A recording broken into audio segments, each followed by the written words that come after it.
कुठे हरवले प्रेम माझे भाग 32. नमस्कार मित्र आणि मैत्रिणींनो, तुम्ही जर भाग 31 बघितला नसेल तर लिंक डिस्क्रिप्शन बॉक्समध्ये दिलेली आहे आणि तुम्ही आमच्या चॅनलवर नवीन असाल तर चॅनलला सबस्क्राईब करा आणि बेल आयकन प्रेस करा. चला तर सुरू करूया आजचा भाग. सगळे ऑफिसला आलेले बघून स्टाफ कुजबूज करू लागतो. प्रिया म्हणाली, कामावर लक्ष असू द्या सगळ्यांनी. कोण आलं कोण गेलं हे बघायला ठेवलेत माणसं. तुम्हाला जे टार्गेट दिलंय पूर्ण करा. लक्ष कामातच असू द्या सगळे. सगळे आपल्या कॅम्प्युटरमध्ये मान खुपसून कामाला लागतात. अज्जू म्हणाला, अगं काय कडक आवाजात बोलतेस ग, अशाने एम्प्लॉईज पडून जातील ना. आणि तो हसतो. प्रिया म्हणाली, पेमेंट इन्सेंटिव्ह सगळं वेळेवर देते ना ऑफिस, मग त्यांना कशाला हवी उगाच कामाव्यतिरिक्त चौकशी. कोण आलं की लगेच बघणार सगळे, याचसाठी ठेवून घेतलंय का. मला असा कामचुकारपणा आवडत नाही बिलकुल. अज्जू म्हणाला, हो बरोबर. श्रेयस म्हणाला, वा स्वीटूदी, you are a perfect business woman. Priya म्हणाली, थँक्यू. अमायरा म्हणाली, आपली स्वीटू ही स्वीटू आहे, तिचा हात कुणीच पकडू शकत नाही, जस्ट परफेक्ट. अज्जू म्हणाला, म्हणून तर मी नशीबवान आहे ना. आणि सगळेजण हसतात. प्रिया लाजते. अर्णव केबिनमधून बाहेर येतो. त्याला सगळे एकत्र दिसतात. सगळ्यांना एकत्र बघून तो विचार करतो आणि म्हणतो, अरे तुम्ही सगळे इकडे. प्रिया म्हणाली, हो, तुला सरप्राईज म्हणून. अर्णव म्हणाला, सरप्राईज. आणि तो विचारातच असतो.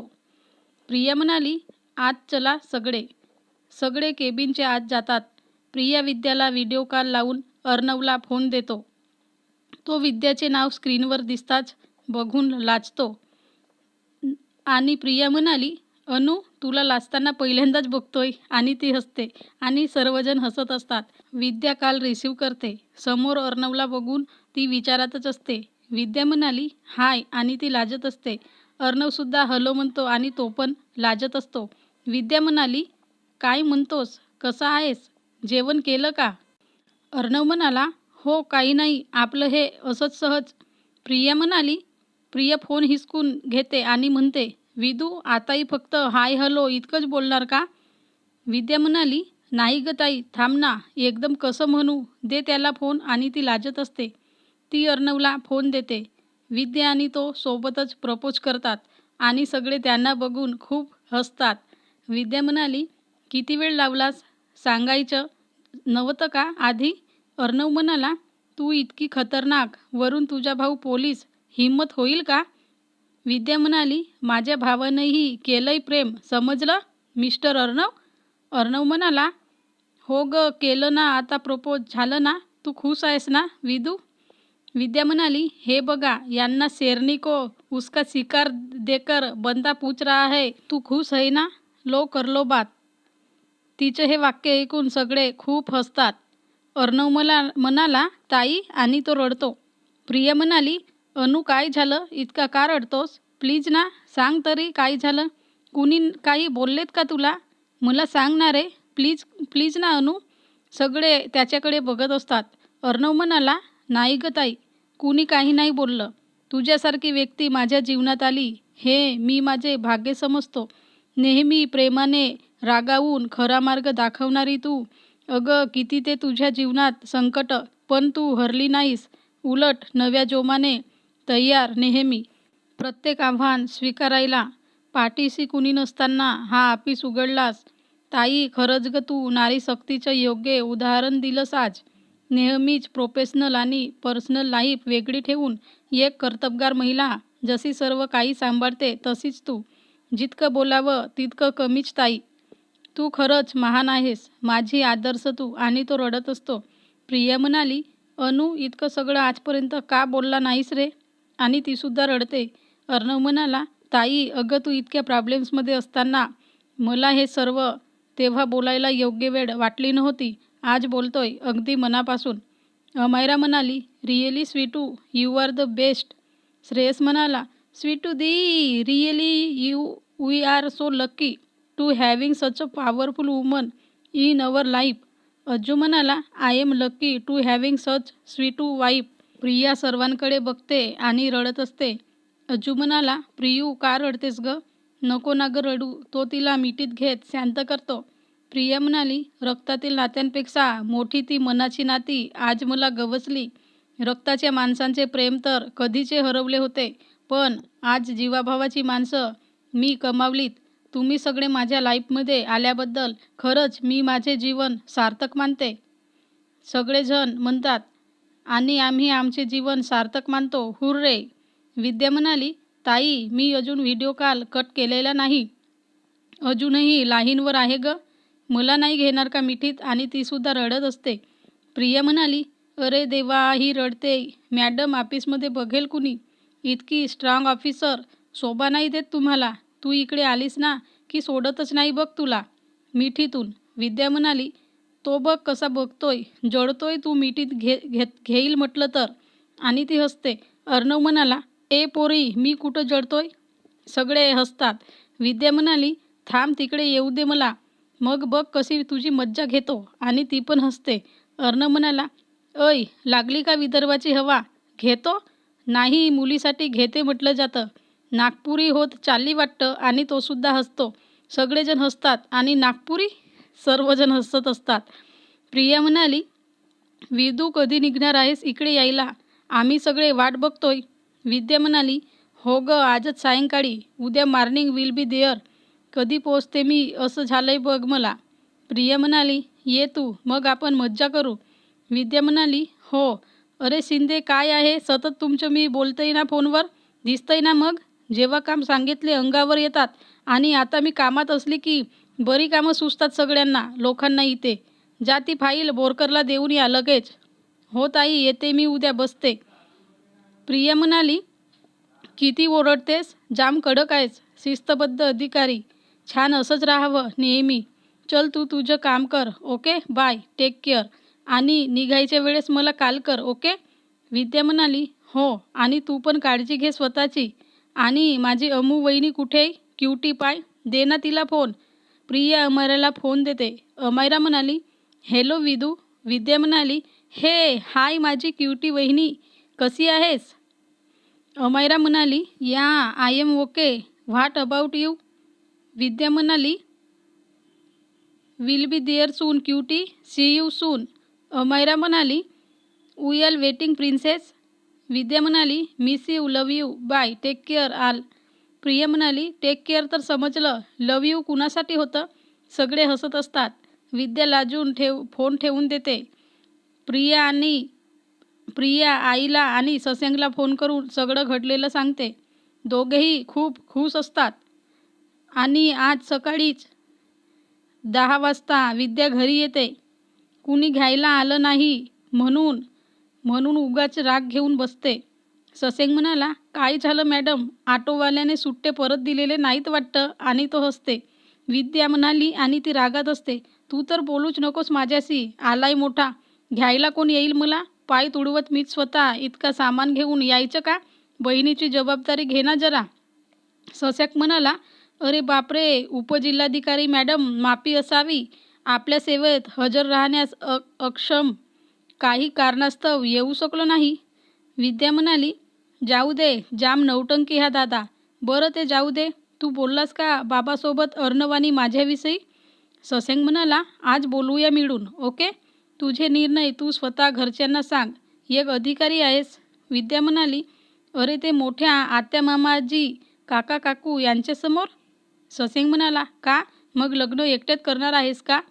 विद्या म्हणाली, ठीक आहे, चल आत्ताच काय ते होऊन जाऊ दे. सगळे बसले आहेतच नाश्त्यासाठी. बाहेर चल, सोबत उभा तरी राहशील ना? ससेंग म्हणाला, हो, मग चल ना. सगळे हॉलमध्ये बसले असतात. दोघे जाऊन बसतात. एकमेकांकडे बघत असतात. ससेंग तिला मान हलवून बोल असा इशारा देतो. विद्या बोलायला सुरुवात करते आणि म्हणते, बाबा, मी एक निर्णय घेतलाय. मला तो आपल्या सगळ्यांसमोर मांडायची परवानगी असेल तर सांगू का? बाबा म्हणाले, बोल, बघ काय निर्णय घेतलाय. आणि उपजिल्हाधिकारी पदाइतका महत्त्वाचा आहे का? विद्या म्हणाली, बाबा, माझं अर्णववर प्रेम आहे. त्याचंही माझ्यावर तितकंच प्रेम आहे. आणि मला त्याच्याशीच लग्न करायचं आहे. बाबा, तो प्रियाताईचा भाऊ आपल्याकडे आलेला एकदा. बाबा, तो खरंच मनाने खूप चांगला आणि माझा आदर करणारा आहे. ससेंग म्हणाला, हो बाबा, मी भेटलो आहे त्याला. खूप व्यवस्थापकीय बुद्धीचा आहे. आपली विदू खूप खुश राहील त्याच्यासोबत. सगळे त्या दोघांकडे बघत असतात. सगळे आता गंभीर नजरेचा कटाक्ष त्या दोघांवर टाकून असतात. बाबा काही वेळ शांत असतात, नंतर बोलायला सुरुवात करतात. बाबा म्हणाले, हे बघ पोरी, जसं आम्ही तुझ्या दादाला त्याचे निर्णय स्वतंत्रपणे घेऊ दिलेत, तुलाही घेऊ देऊ. आणि प्रियाचा भाऊ अर्णव याला मी सुद्धा भेटलो आहे. अगदीच साधा आणि स्वभावाने सहिष्णू असा आहे तो. म्हणून मला होकार देण्यात काहीच हरकत नाही. तुमच्या लग्नाला माझा होकार आहे पोरी. बाबा होकार देतात, पण त्याचे नातेवाईक मात्र रागात असतात. आत्या म्हणाली, दादा तू वचन मोडतोय. बाबा म्हणाले, कुठलं वचन ताई? आत्या म्हणाली, तुझ्या मुलीला तू माझी सून म्हणून पाठवशील हा वचन होता.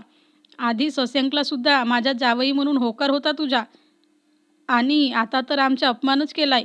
मुलीला दुसऱ्याच्या घरी देऊन तेही आम्हाला विचारात न घेता वा दादा धोका देऊन चांगला खेळ खेळतोय. बाबा म्हणाले, ताई हे बघ, तू मोठी आहेस म्हणून काहीही शब्द वापरू नकोस. मला असं वाटते मुलांच्या आयुष्याचे वचन आपण घेणारे कुणीच नाही. त्यांच्या व्यक्तित्व जीवनाविषयी त्यांना जास्त चांगल्या प्रकारे समजतं. आणि माझी मुलगी एका वरिष्ठ पदावर आहे, त्यामुळे माझा तिच्यावर पूर्ण विश्वास आहे. आणि मुलगा जिला सून म्हणून आणणार आहे ती 1,00,000त 1 आहे. आणि राहिली तुझ्या मुलामुलीची गोष्ट तर ताई तूच स्वतः विचार कर. तुझे मुलं खरंच योग्य आहेत का गं? तुझ्या मुलीला साधं मोठ्या माणसांशी कसं वागावं याची तरी बुद्धी दिली का देवाने? आणि मुलगा तो तर इतका वाईट सवयी असणारा आहे. आताच बघ कसा पिऊन आलाय. त्याला मी जावाई करून घेऊ? हे बघ ताई, आपण आपली मुलं लहान असताना जो काही वचन एकमेकांना दिले होते मी आजच मोडत आहे. यानंतर मी तुला बांधील नसेल. आत्या म्हणाली, वा, आधी वचन द्यायचं आणि नंतर ते मोडायचे, हे असले संस्कार दिले असणार तू मुलांना, म्हणून आज दुसऱ्यांची हात धरून बाहेर जात आहेत. मला नाही राहायचे इथे, जाते मी माझ्या गावी. कसले खोटं लोक आम्हाला बोलावलत कशाला? आमचा तमाशा बघायला?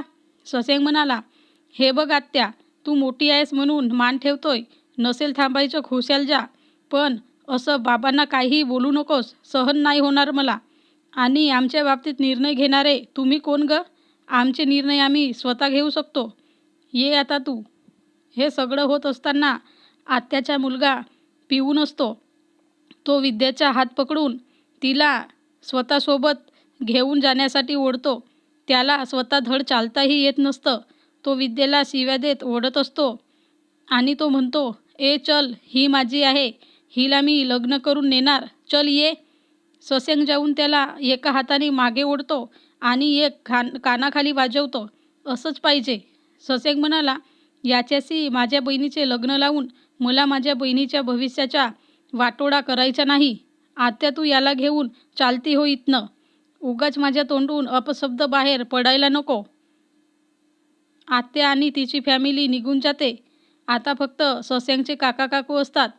सगळे झालेल्या घटनेमुळे शॉक असतात. थोडा वेळ सगळे शांत बसतात. अचानक बाबा काही विचारत असतानाच बोलायला सुरुवात करतात. बाबा म्हणाले, आजची पिढी चुकीचेच निर्णय घेते हा समज जुन्या पिढीत अजूनही आहे. आज माझ्याच मुलांनी त्यांचेच निर्णय किती योग्य हे दाखवून दिलंय. मी त्यांच्या जीवाशी खेळायला निघालो होतो. हे देवा तुझी कृपा, आज माझी दोन्ही मुलं त्यांच्या भविष्यासाठी योग्य निर्णय घेण्यात सक्षम आहेत. जुनी पिढी असं मानते की जे निर्णय ते घेतात त्यावरच आज सगळ्यांनी चालायला हवं. आणि तसं झालं नाही म्हणजे त्यांना त्यांचा अपमान वाटतो. आणि मग काय, मुलांना कुठं घरच्यांना दुखवायचं असतं हो. म्हणून देतात होकार घरच्यांची इच्छा ठेवून आणि घरचे लावून देतात लग्न मुलांच्या इच्छाविरुद्ध. आणि मग काय, मुलींना संसार तर करावाच लागतो. नवरा काहीही बोलला हे ऐकावंच लागतं. हेच शिकवून तिला सासरी पाठवलं जातं. अरे जर हेच शिकवायचे असेल तर मग तिचा स्वतंत्र निर्णय का बदलता? तिला ज्या मुलाशी लग्न करायचे त्याच्याशी का करू दिलं जात नाही? अरे जुन्या पिढीने वेळेनुसार स्वतःचे विचार बदलणे आज खरं तर काळाची गरज आहे. विदू, सस्यांक, इकडे या पोरांनो, मी चुकीचा होतो. तुमची आत्या निर्णय घेऊन चुकली म्हणून मला कुणाचेही स्वतंत्र निर्णय नको होते. पण प्रत्येकच निर्णय चुकीचा नसतो हे तुम्ही मला उद्धटपणे न सांगता चांगल्या मार्गाने पटवून दिलं. खरंच पोरांनो, तुम्ही माझी मुलं आहात याचा मला अभिमान आहे. बाबा दोघांना जवळ घेतात आणि कवटाळतात. शशांक आणि विद्या म्हणाली, बाबा आणि सगळे सुखावतात. तर मित्र आणि मैत्रिणींनो, ही स्टोरी तुम्हाला आवडत असेल तर सबस्क्राईब करा आणि बेल आयकन प्रेस करा. थँक्यू.